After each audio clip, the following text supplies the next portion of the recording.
Today and Across the Fence, Kiwis visit the Green Mountains. We'll learn about a group of New Zealand researchers, lawmakers, and business people who are visiting Vermont to find out how farmers, state and federal agencies, and UVM work together to improve water quality of streams, rivers, and lakes.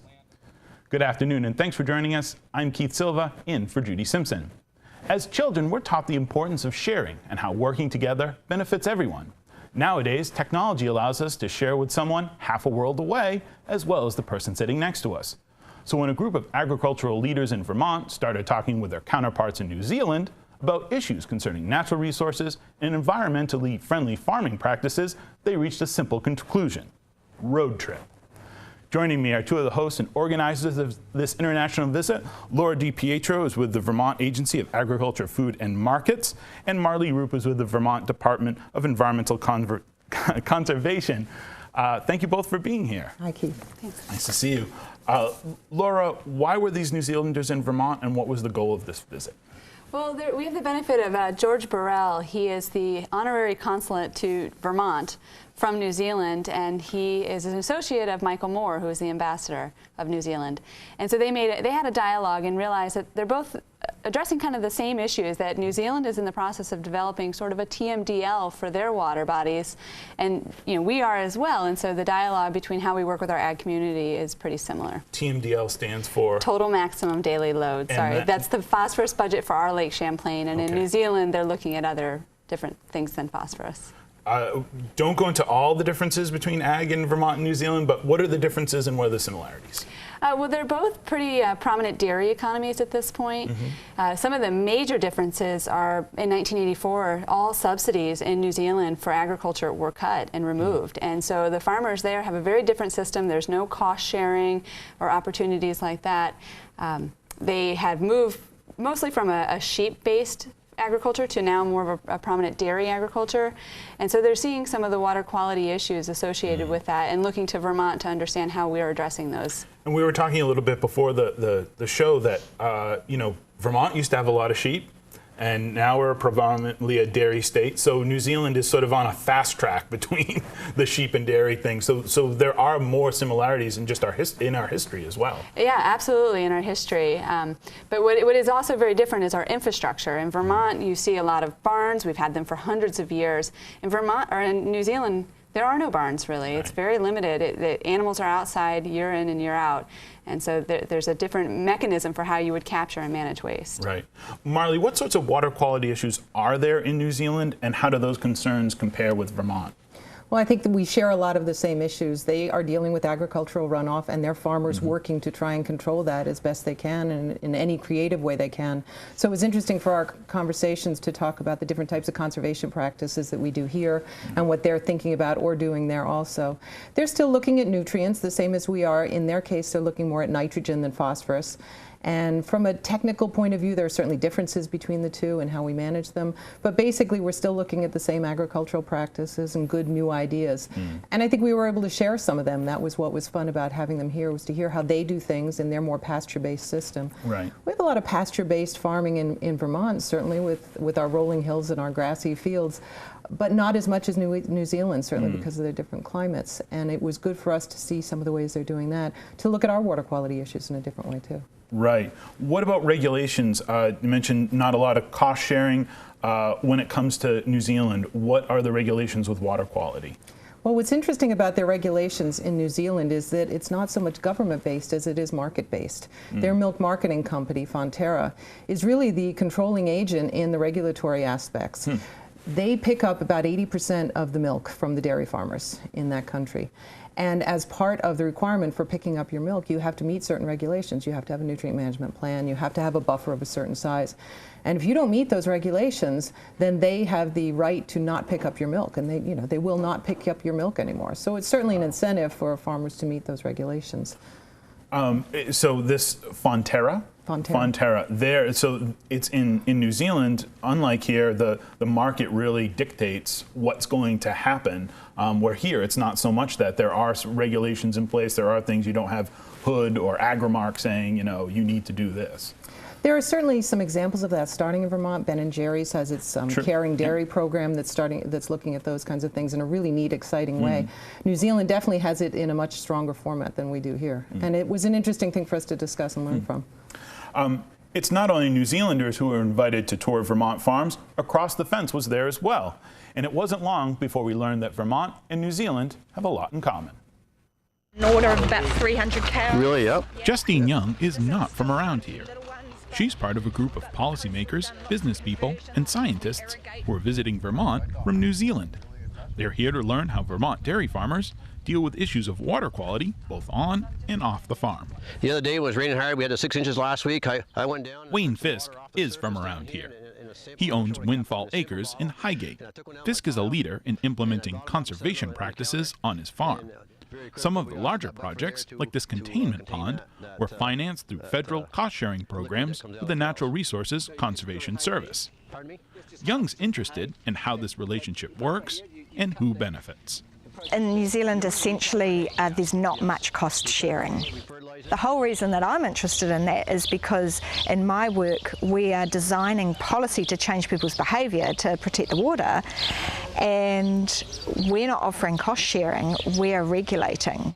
But what we're doing and what I'm working on at the moment is finding out which practices are going to suit different farm contexts, and therefore how the policy might go through more smoothly. Along with working with federal agencies, Fisk has developed a certified nutrient management plan through the University of Vermont Extension. The advantages of the interactions between a farmer and statewide or federal agencies are something Young is sure to bring back with her to New Zealand. One of the interesting things is how the agencies work together and who gets involved and how they get involved and how people have their say. So that kind of whole process of designing the policy outcome and the changes that people want is of interest to me. Something that I think is really critical is the people who are making the change are the farmers. So I think that agencies have to understand problems and issues from the farm point of view. So it's a way of how are the agencies doing that? How are they working with the farmers? One of the similarities John Quinn sees between Vermont and New Zealand is it pays to stay green. A lot of the drivers for land water management in New Zealand come from the fact that most of the product we produce is traded internationally, and a lot of that is on the back of a clean green image that New Zealand has. In Vermont, people embrace that as part of their cultural identity and what they see as being Vermonters. And for New Zealanders, it's a similar thing. So how do we do that really? And how do we do that and still have productive systems where people can make money? Because, you know, in New Zealand, 50% of our export earnings are from the agricultural sector. So seeing the world through other people's eyes is always a useful way of reflecting on your own situation. Yeah. But you're containing it. Yeah, and you're not losing your resource. Exactly. Stay there. Another stop on this tour was at the nearby Chouanier farm. Like many farmers, Guy Chouanier is an innovator. Or I can, at least. It's my best soil. From his loafing barn, where he creates compost, to his practice of using tillage radishes to improve drainage and add nutrients to his soil, Chouanier is a forerunner in management practices that get positive results. We call them farmers as leaders. Nick Edgar is the CEO of a non-profit land care group in New Zealand. In Chouanier, Edgar recognizes a kindred spirit and someone who has a lot in common with dairy farmers in New Zealand. They're dairying on the front foot. They're really taking a leadership role on determining the values of the ecosystems they want to protect, and therefore determining the choices in terms of their land management practices. They bring the scientists in, they set the agenda to some degree about the technology and the issues they want resolved, and then they're obviously educating their families and their children, hopefully bringing a new generation through that will show leadership but also good stewardship of the land at the same time. Like his fellow New Zealanders, Edgar believes agricultural issues and policies need to begin at the farm gate. Farmers feel they have ownership of the issues, and again they've got that leadership component. They don't feel like they're being governed or forced to do things, that they're actually right there in the middle of it all and they're making decisions for themselves. Self-reliance, leadership, and a love for the working landscape. Except for the accent, it sounds like Vermont and New Zealand have a lot in common. If you're just joining us, I'm talking with Laura DiPietro of the Vermont Agency of Agriculture and Marley Roop of the Vermont Department of Environmental Conservation. Marley, I had to smile as I was interviewing Justine because she mentioned how well the agencies work together and how well you folks work with the farmers. So I definitely thought, I'll use this soundbite, I think. How has that relationship worked, and what do you take away from that? Well, one of the things we definitely took away and was emphasized in the video is the way that their farmers are really stepping up and working with them, and how committed the agencies are to working with the farmers. And I think that's something that Laura and I are working very hard on also, especially in the last year. We have a new agricultural working group that we've spoken to you about before, a group of farmers and ag service providers that are working with us really regularly to help us take what they know on the ground, turn it into some policy ideas and ways for all of us to collaboratively work together on water quality. We all have the same goals in doing it. Right. We just, as agency people, need to make sure that we understand exactly what the details are right out there on the farm and how to best maximize what the farmers know and are capable of doing with what we have to do as our requirements with keeping clean water for the rest of us. Right. There was obviously a lot of discussion from the video that was going on, but you were driving vans and things like that. What were the discussions going on after I left? Well, it was a little bit difficult, actually, to be driving the van because the woman who was sitting next to me was fascinating to talk to. She was talking about the modeling that they're doing with their nutrient management planning, and I kept turning in my seat to talk to her, and I think the people behind me were getting a little nervous. It was a fascinating discussion. They're incredibly bright people who have some wonderful new ideas that we really, I think, can learn a lot from. They're modeling, for example. They're doing individual modeling of farms, looking at potential for nutrient runoff from individual farms, and using it in a kind of a cap and trade way that Laura could probably discuss better. But the idea being that on a very individual basis, they're looking at the nutrients and how to manage them and how to collectively work together. The farmers proactively working with the agencies as a group to try and figure out how to cut back on the nutrients. One of the things that you mentioned to me, and one of the things they said to you in these discussions, was that they have a farm of the year in New Zealand. We have a farm of the year that we always air on Across the Fence. A little bit different, though. There's a monetary reward. Perhaps we'll give somebody some bad ideas. What was the difference there? Well, the difference there was the prize that went along with it. The recognition is lovely, and I know that the farmers in Vermont are glad to be recognized for what they're doing. I think they would also love to receive the $50,000 prize that they give in New Zealand for the Farmer of the Year. Laura and I are actively working on fundraising. It's a bake sale next week. Excellent. What's the next step in this dialogue? Or in other words, should I pack up the camera, and when are we going to New Zealand? Well, we're going to continue the dialogue, definitely. There's just too many similarities between how both of us are basically approaching the same problem. We will likely have dialogue in terms of telephone conference calling, Skyping, things like that, as we go through the process of them developing their total maximum daily load and us doing the same thing. There, I think miles advanced with us in their collaborative effort and where their farms have stepped up and said, we need to own this and we want to be the leaders on it. We are in that process now with our farmers, but I think there are opportunities for us to learn from their farmers what they've done. And so one of the things that we did discuss was trying to connect the farmers at that level, because this trip was kind of the policymakers. And so we would like to connect farmer to farmer so that we can understand what worked for them on their level. And I think they wanted to learn a lot from us, too. They're really interested in the local food aspects of agriculture in Vermont that we feel so strongly about.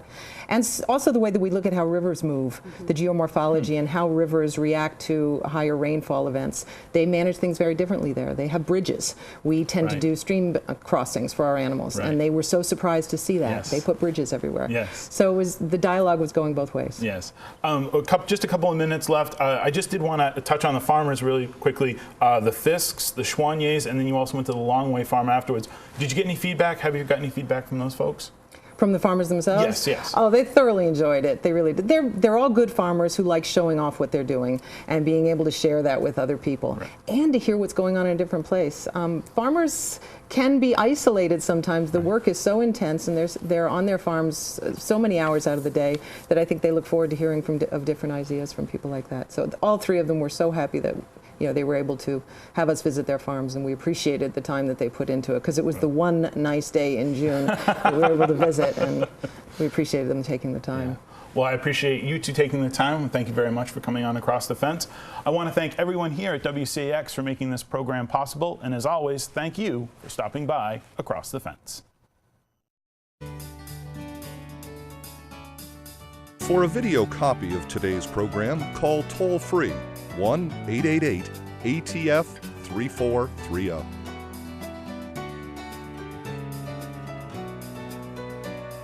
Across the Fence is brought to you as a public service by University of Vermont Extension and WCAX-TV.